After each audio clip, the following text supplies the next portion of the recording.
ஏற்கனவே சவுதி அரேபியாவிலேருந்து போகும்போது நொந்து நூலாகி வெம்பி போய் தான் போகிறாங்க. அதுக்குள்ளே இதுவுமா? அஸ்ஸலாமு அலைக்கும் வரஹ்மத்துல்லாஹி வபரகாத்துஹு அன்பார்ந்த அனைத்து உறவுகளுக்கும் இனிய மாலை வணக்கம். சவுதி அரேபியாவிலிருந்து எத்தியோப்பியன் ஏர்லைன்ஸில் பங்களாதேஷ் நோக்கி சென்ற பங்களாதேஷ் நாட்டவர்களுடைய கிட்டத்தட்ட 78 பேருடைய பைகள் சிப்போட சேர்த்து பூட்டோட சேர்த்து உடைச்சிருக்கிறாங்க. உடைச்சி அதில் இருந்த பொருட்கள் எல்லாம் எடுத்துட்டாங்க. உண்மையிலேயே நிறைய வேதனைப்படுறாங்க. கடைசியாக நாட்டுக்கு போகும்போது ஒழுங்கான சம்பளம் கிடைக்கல, அவங்களுக்குரிய சரியான கொடுப்பனவுகள் கிடைக்கல, பொருட்கள் ஏதோ கிடைச்ச காசை வச்சு வீட்டுக்கு போகும்போது ஒரு டொஃபி சாக்லேட் கூட, ஒரு சின்ன டொஃபி பார்சல் சரி எடுத்துகிட்டு போயிருக்காங்க. அது முதல் கொண்டு திருடி இருக்கானுங்க. என்ன திருடனுங்கடா இது! பார்த்திங்கன்னா அந்த இதில் என்ன சொல்கிறாங்கன்னா, சவுதி ஷிப்பிங் கம்பெனி தான் இதில் அதாவது அந்த லோடிங் பண்ணுறாங்க இல்லையா, ஃப்ளைட்டுக்கு லோடிங் பண்ணக்கூடியவங்க தான் இதை இந்த மாதிரி உடச்சி திருடி இருக்காங்க அப்படின்றது.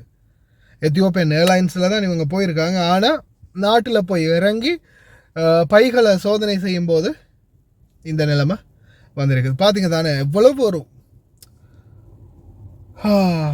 ஏற்கனவே சவுதி அரேபியாவிலேருந்து போகக்கூடிய மக்களுடைய நிலைமை என்னன்றது நிறைய பேருக்கே தெரியும்.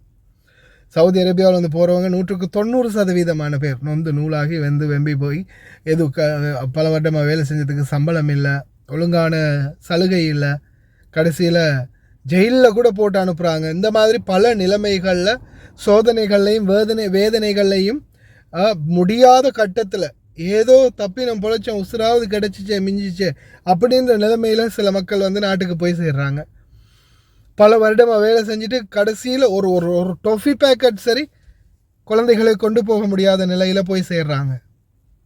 அப்படி இருக்கல இந்த மாதிரி திருட்டுகள் நடந்தா, அதே மாதிரி இப்போ நம்ம வளமையாக சொல்லுவோம் இல்லையா, கார்கோ போடும்போது லக்கேஜை ஒரு ஃபோட்டோ எடுத்துக்கோங்க, வீடியோ எடுத்துக்கோங்க, அதே மாதிரி அந்த பெட்டியை வீடியோ எடுத்துக்கோங்க. அதே மாதிரி இப்போ இனி வரும் நாட்களில் பேக்கேஜ், ஹேண்ட் பேக்கேஜ் அந்த பெல்ட்டில் போகிற பேக்கேஜாக இருக்கட்டும் அல்லது ஹேண்ட் லக்கேஜாக இருக்கட்டும், இதையும் தயவு செய்து அதுக்குள்ளே இருக்கிற பொருட்களோடு நீங்கள் பேக் பண்ணும்போதே ஒரு வீடியோ எடுத்துக்கோங்க. இனி வரும் காலம் கட்டாயம் இது தேவை. ஒரு வீடியோ மட்டும் ஆதாரமாக வச்சுக்கோங்க. ஏன்னா ஒரு பொருள் இல்லாமல் இந்த பொருள் இல்லாமல் போயிருக்கு, எனக்கு இந்த மாதிரி பொருளுக்கு ஒரு நஷ்டஈடு வேணும் அப்படின்னு கேட்கும்போது அவங்க மறுக்கலாம், அதுக்கு ஆதாரம் கேட்கலாம். அது மாதிரி நிலைமையில் நம்மளுக்கு நிச்சயமாக எவிடன்ஸ் தேவை. அதால் தயவு செய்து முடிந்த வரைக்கும் உங்களுடைய பேக்கேஜ் லக்கேஜ் வீடியோ எடுத்து வச்சுக்கோங்க அல்லது ஃபோட்டோ எடுத்து வச்சுக்கோங்க. ஏன்னா அது மிகவும் உங்களுக்கு ஒரு உதவியாக இருக்கும். இந்த மாதிரி நேரத்தில் கடைசியில் நாட்டுக்கு போகும்போது குடும்பத்துக்காக ஏதாவது ஒரு பொருள் எடுத்துகிட்டு போனால் அதையாவது நிம்மதியாக கொண்டு போக விடுறானுங்களா? அங்கே போனால் கஸ்டம்ஸில் பிடிக்கிறான், இங்கே போனால் அதில் பிடிக்கிறான், இதில் பிடிக்கிறான், அங்கே காசு கட்டணும், இங்கே காசு கட்டணும், அந்த பிரச்சனை இந்த பிரச்சனை, 1 கிலோ கூடினாலும் அதை எடுத்து வெளியில் வீச சொல்கிறாங்க. எத்தனையோ பிரச்சனைகளை தாண்டி இந்த மக்கள் நாட்டுக்கு போய் சேர்ந்தா கடைசியில் பேக்கேஜ் மிஸ் ஆகுது இல்லையா, பேக்கேஜில் இருந்த பொருட்கள் மிஸ் ஆகுது, டிலே ஆகுது. இன்றைக்கே போகிறோம், சரி நைட்டுக்கு வாங்கினோம், இந்த சாப்பாடு நாளைக்கு கொண்டு போய் கொடுக்கலாம் அப்படின்னு நினச்சிட்டு போகிறவங்களுக்கு கடைசியில் 40 நாள் கழித்து அந்த பேக்கேஜ் வந்தால் என்ன பெருமதி? அதில் நிறைய மருந்து பொருட்கள், உணவுப் பொருட்கள், பல வகை பொருட்கள், ஏதாவது ஒன்று நம்ம இப்போ சரி நாளைக்கு காலையில் தான் போயிடுவோம் தானே, இந்த 12 மணி நேரத்துக்குள்ளே, இந்த 6-8 மணி நேரத்துக்குள்ளே என்ன ஆகிற போகுது அப்படின்னு நினச்சி வாங்கிட்டு போகக்கூடிய பொருட்கள் 40 நாள் கழித்து கிடச்சா என்ன நிலைமை? நிச்சயமாக விமான நிலைய அதிகாரிகள் இதை சரியாக உற்று நோக்கணும். அதே மாதிரி சரியான முறையில் இதற்கான சேவைகளை இன்னும் இனி வரும் நாட்களில் மிச்சம் பிரச்சனையாக இருந்தது ஸ்ரீலங்கன் ஏர்லைன்ஸ்.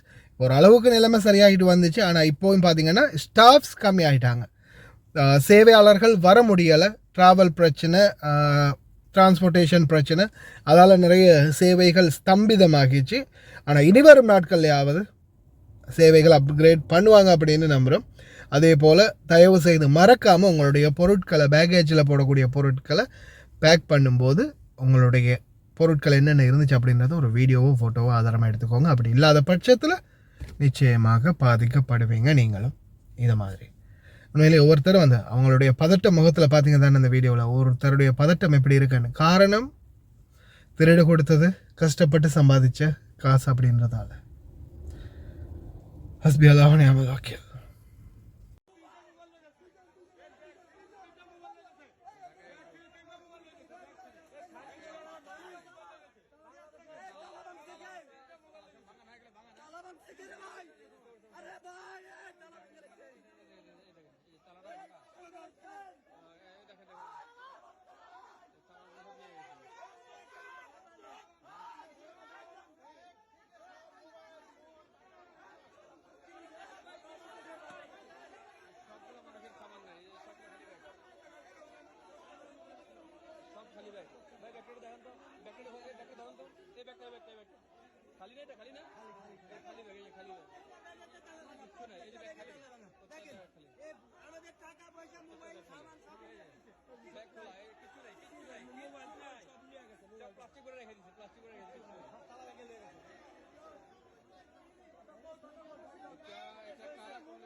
কর্তৃপক্ষ কোথায়? এগুলা কারা করলো? কারা করলো এগুলা? এতগুলা মানুষের সামান কোথায় গেল?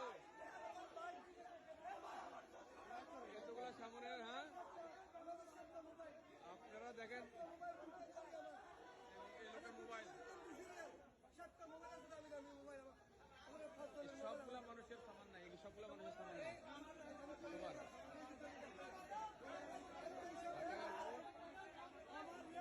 லயன் எக்ஸ்பிரஸ் கார்கோ நம்பகமான கார்கோ. இதோ நீங்களும் தொடர்பு கொண்டு உங்களுடைய கார்கோ பொருட்களை அனுப்பலாம். 90 93 61 67 தொடர்புக்கான இலக்கம் 66 16 84 14. இன்னும் ஒரு இலக்கம் 55 17 27 47. அதே போல் இன்னும் ஒரு இலக்கம் 50 53 79 39. இன்னும் ஒரு இலக்கம் 99 69 84 94. ஹாய் காய்ஸ், இன்றைக்கி நாங்கள் எங்கே வந்திருக்கிறோம் தாத்தா? எங்கே வந்திருக்கிறோம் நாங்கள் இன்றைக்கி? அல்மிஷாயில். நீங்கள் எப்போ ஆர்டர் பண்ணீங்க தாத்தா? நான் இன்றைக்கி ஈவினிங் தான் ஆர்டர் பண்ணேன். இந்த கோடை ஆர்டர் பண்ணீங்க? எனக்கு எமர்ஜென்சியாக இந்த சாமானம் கொஞ்சம் எனக்கு வேணுமென்றதுக்காக வேண்டி இதனால வந்து எனக்கு அவசரமாக இப்போ நைட்டு 10 மணி 10-15 எங்கேயும் ஆகுது. ஸோ அவர் எனக்கு அவசரம் அப்படின்றதுக்காக வேண்டி அவர் எனக்கு பணம் தந்தார். ஸோ இவங்களோட சேவையை பற்றி நீங்கள் எதுவும் கவலைப்பட வேண்டிய அவசியம் கிடையாது. அவங்க சொன்ன டைமுக்கு எங்களுக்கு எமர்ஜென்சியாக தேவைன்னு சொன்னால் அந்த டைமுக்கு அவங்க எல்லா சாமானத்தையும் கொண்டு எங்கள்கிட்ட ஒப்படைச்சிடுவாங்க. ஸோ கைஸ், நீங்களாக இருந்தாலும் தாராளமாக எந்த ஒரு பயமும் இல்லாமல் இவங்களோட கார்கோவாக இருக்கட்டும், கார்கோவும் இவங்க செய்கிறாங்க. ஸோ ஜெமியாவும் இவங்கக்கிட்ட இருக்குது, காகில் குக் சிட்டி ஒன்றும் இருக்குது. சாமானமும் நீங்கள் ஆர்டர் பண்ணலாம் தைரியமாக, எந்த ஒரு இதுவும் எதிர்பார்க்காம அவங்க சமூக சேவையை செஞ்சு முடிப்பாங்க. தேங்க்யூ ஸோ மச் தாத்தா, தேங்க்யூ. இந்த தாத்தாவோட ஆர்டர் வந்து இதுதான். நீங்களும் ஒரு 20 கேடிக்கு மேலே ஆர்டர் பண்ணிங்கன்னா நீங்கள் எங்கே இருந்தாலும் பிரச்சனை இல்லை, உங்களோட வீட்டுக்கே வந்து டெலிவரி பண்ணி தருவோம். இன்ஷா அல்லாஹ் இன்னொரு வீடியோவில் சந்திப்போம். தேங்க்யூ, பாய்.